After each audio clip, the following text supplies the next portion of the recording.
Olá, tudo bom? E aí, pessoal do sétimo ano, como é que vocês estão? Estão bem? Espero que sim. Para quem não me conhece, eu sou o Anderson, professor de História de vocês, da José Bandeira de Carvalho, aqui em Bandeira do Sul.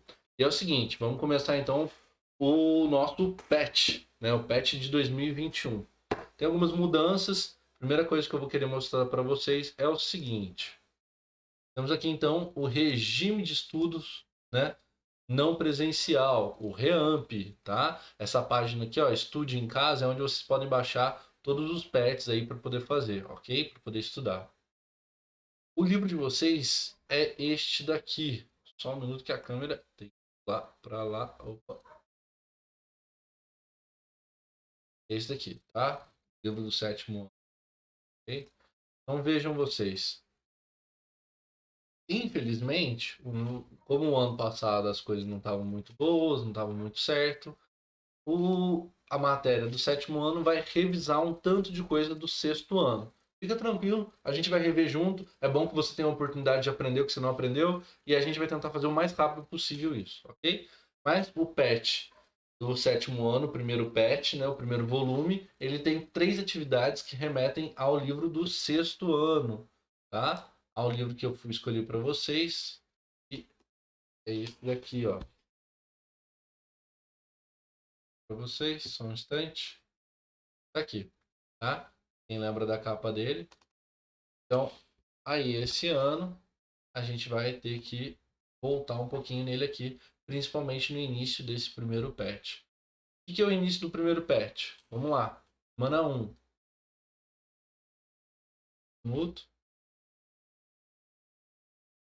Tá aqui.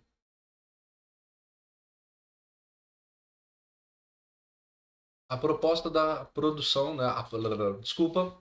Vamos lá. A produção do conhecimento histórico. Aí, como que é a produção desse conhecimento histórico? Para que serve história? Para que a gente estuda história? Tá? Então, ele vai fazer uma breve recapitulação aqui sobre o que são as fontes históricas. Vocês se lembram que existem fontes históricas materiais e imateriais, né? Materiais são aquelas coisas que são os vestígios históricos. Por onde um homem passa, ele deixa esses vestígios.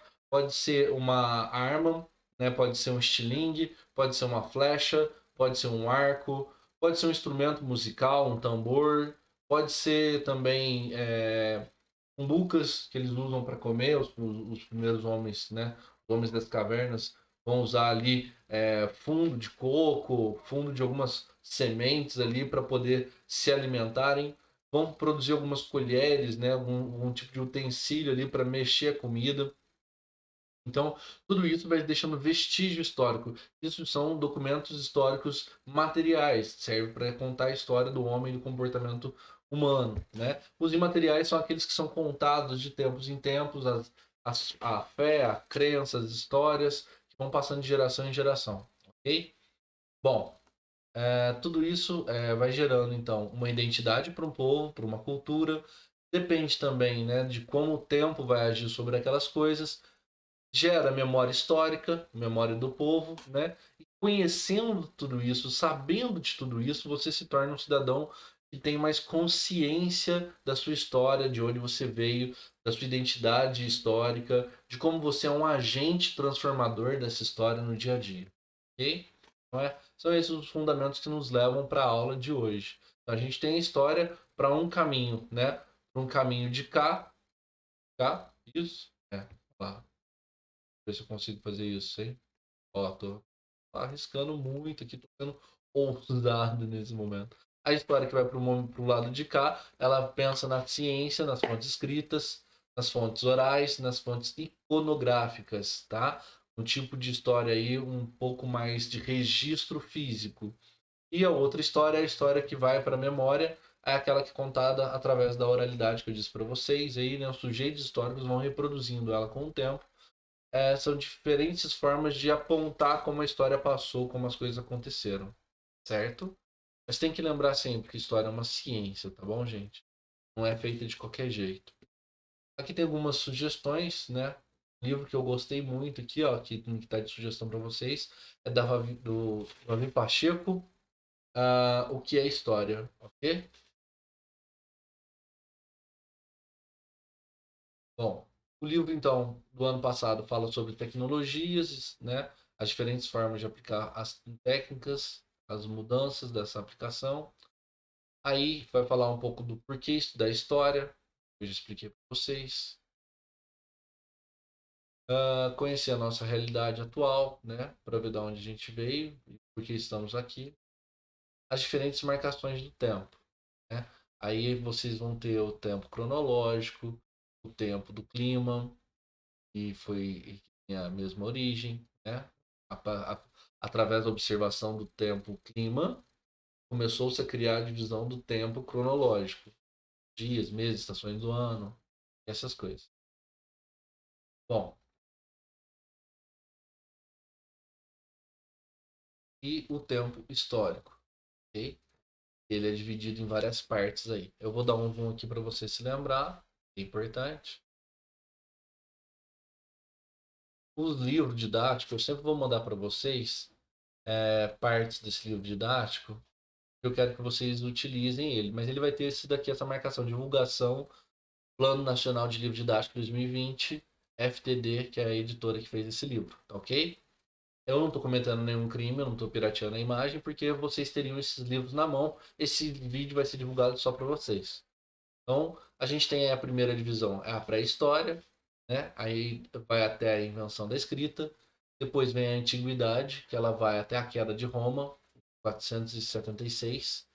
A pré-história, ela tem a finalização dela de 10 surgimento do homem, né? 10 milhões de anos atrás, 8 milhões de anos atrás, até 4.000 anos antes de Cristo.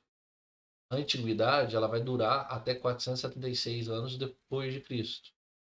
Depois a Idade Média, que vai até a queda de Constantinopla, de 453. Depois a gente vai vir aqui para a Idade Moderna, tá? Essa partezinha vermelha aqui vai até a Revolução Francesa, 1789. E depois da Idade Moderna, a gente vem para a Idade Contemporânea ou Pós-Moderna. Ok? Bom, continuando aqui então.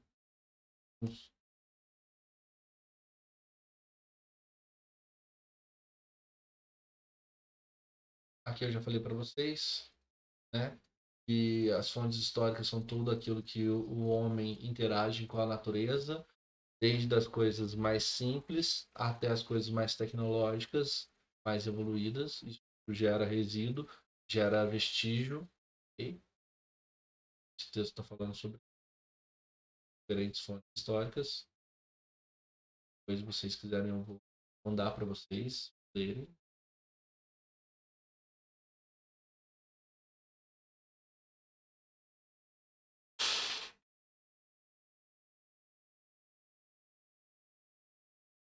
Então, o diálogo com as fontes, tá? Vou ler um pedaço aqui, ó. O historiador, ao se deparar com essas evidências, fontes do passado, também precisa fazer as perguntas corretas para descobrir o que elas revelam. Por exemplo, o que esse documento quer dizer, como esse objeto foi feito, quando ele foi feito, que mensagem seu autor quis transmitir. Ao fazer as perguntas adequadas, os documentos podem fornecer muitas informações sobre um determinado acontecimento histórico, uma pessoa, uma época ou um lugar.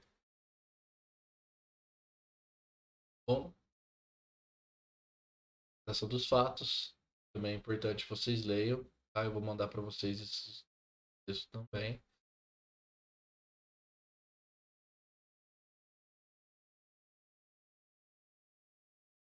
Então, aqui que eu queria chegar. Na primeira parte, a história estuda.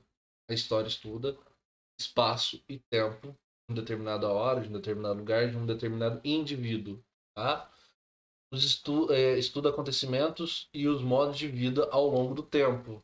Tá? Como era o comportamento daquelas pessoas naquela região, naquela hora, naquele espaço de tempo e naquele espaço geográfico. Tá? Como que se estuda história? Através das fontes históricas. Aí tem uma lista de fontes históricas aí. Tá? Através das fontes imateriais também. Olhando principalmente para o lugar onde essas pessoas estão, para entender a que comunidade ela pertence. E olhando principalmente aí a contagem do tempo, né? Colocando o tempo cronológico, um tempo histórico, um tempo da natureza.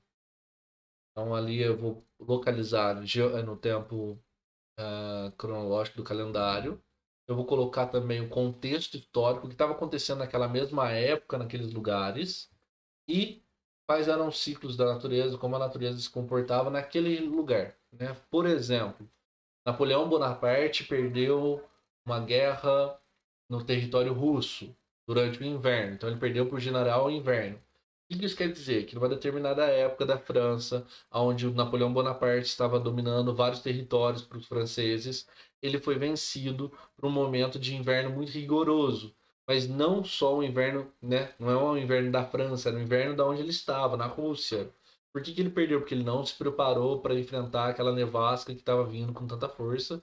Os russos sabiam disso, recuaram suas tropas e aí ele perdeu a guerra porque ele não conseguia enfrentar aquele inverno.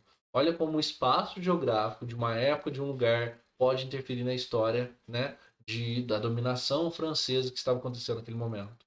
Ok? E é isso, tá? O resto aqui vocês podem olhar com calma depois. Grande abraço, por enquanto, só as explicações.